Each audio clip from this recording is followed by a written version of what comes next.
Assalamualaikum warahmatullahi wabarakatuh. Apa kabar semuanya?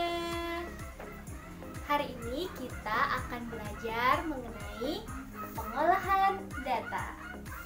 Tujuan pembelajaran kita pada hari ini adalah peserta didik dapat menggali dan menyajikan data ke dalam bentuk daftar, tabel, dan diagram. Dalam kehidupan kita sehari-hari, banyak sekali kegiatan yang berkaitan dengan pengolahan data.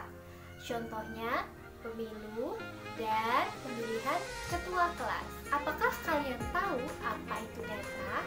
Data adalah keterangan yang diperoleh berdasarkan fakta. Pengolahan data dapat dilakukan dengan beberapa tahap. Yang pertama yaitu pengumpulan data.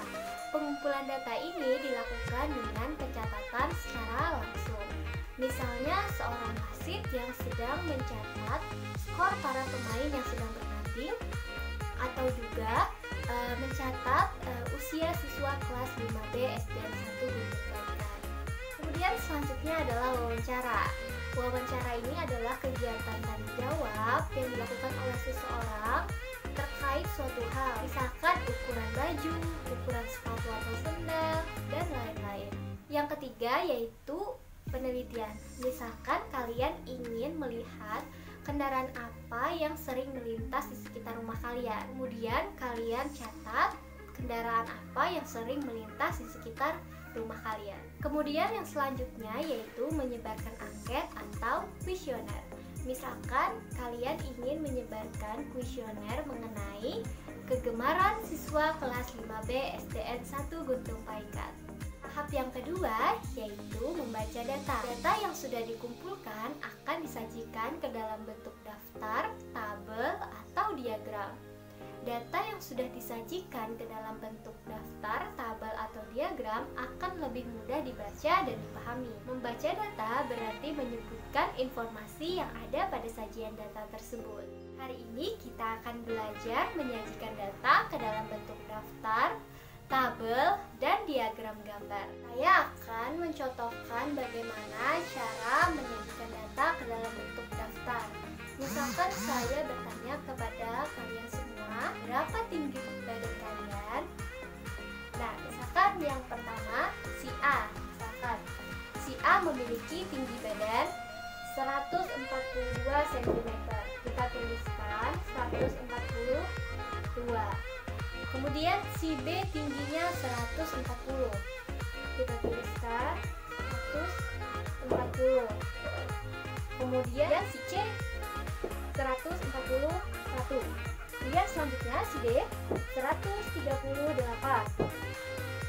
Kemudian selanjutnya si E 150. Kemudian selanjutnya si F 148. Kemudian selanjutnya si G 137. Kemudian selanjutnya si H 138. Nah, ini adalah cara menyajikan data ke dalam bentuk daftar. Kemudian yang kedua yaitu menyajikan data dalam bentuk tabel.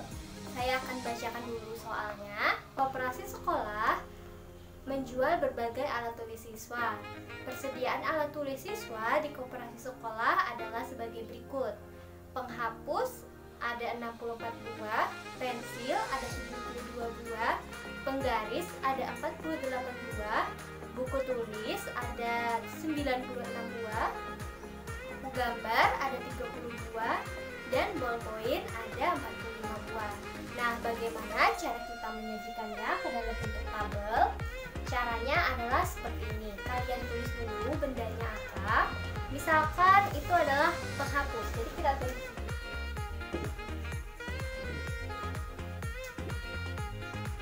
karena yang ingin didata adalah jumlahnya, maka kita tulis di kolom setelahnya ini adalah jumlah.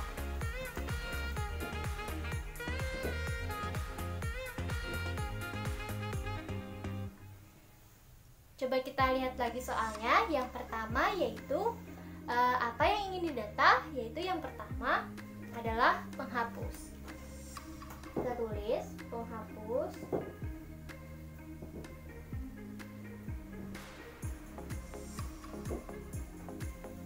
pensilnya ada berapa? Ada 64 buah. Oke, cukup seperti itu ya. Boleh juga ditambahkan 64 buah, boleh juga. Tapi kalau 64 saja sudah cukup mewakilinya. Kemudian selanjutnya adalah pensil.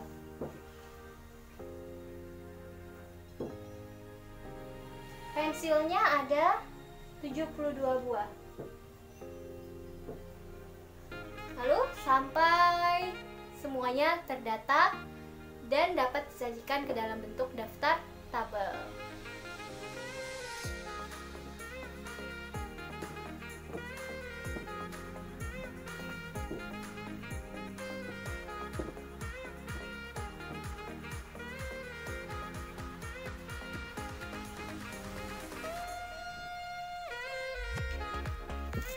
Nah, sudah disajikan semuanya ke dalam bentuk tabel. Jadi kalian lebih mudah memahami dan membacanya kan? Coba kalau saya tanya, sebutkan alat tulis yang persediaannya itu paling banyak. Coba, apa yang menurut kalian yang paling banyak? Berdasarkan tabel yang sudah kita sajikan tadi. Ayo kita lihat. Ya, jawabannya adalah buku tulis sebanyak 96 buah. Kita tandai ya, ini yang terbanyak. Kemudian coba kalian lihat persediaan alat tulis apa yang paling sedikit. Dan ternyata ada 30 buah ini yang paling sedikit, yaitu buku gambar.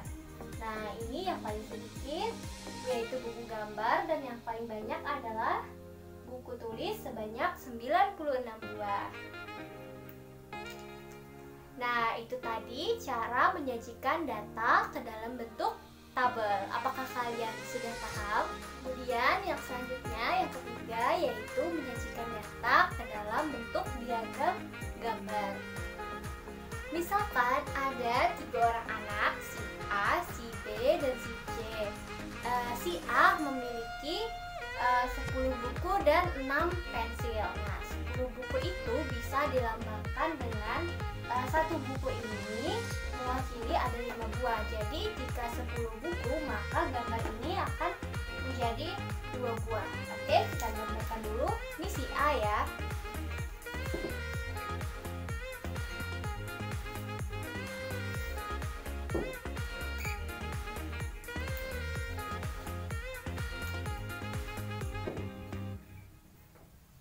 Si A memiliki 10 buku dan 6 pensil. Jadi 10 buku mewakili dapat 2 ya.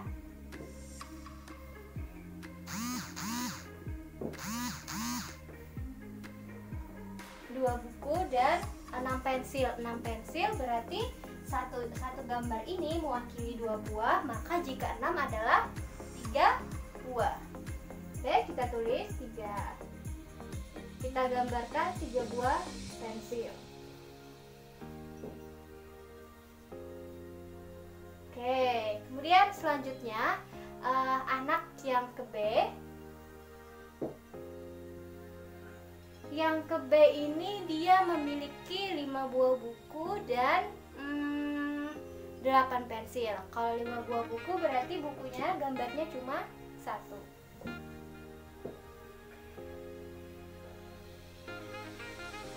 Kemudian jika 8 pensil, berapa buah gambar yang kita perlu gambar? Mungkin 2 buah. Jika 8 berarti 8 dibagi 2 adalah 4.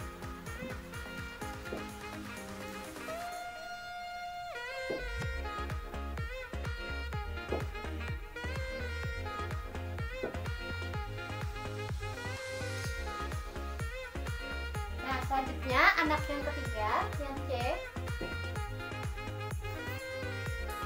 Dia memiliki 5 buah buku dan 2 buah pensil. Nah, artinya si C ini dia diagram gambarnya hanya berupa 1 buku.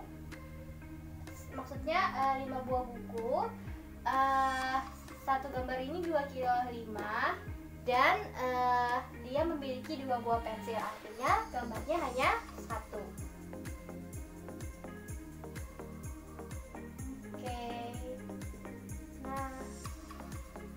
Mohon maaf ya, gambaran saya terlihat jelek sekali.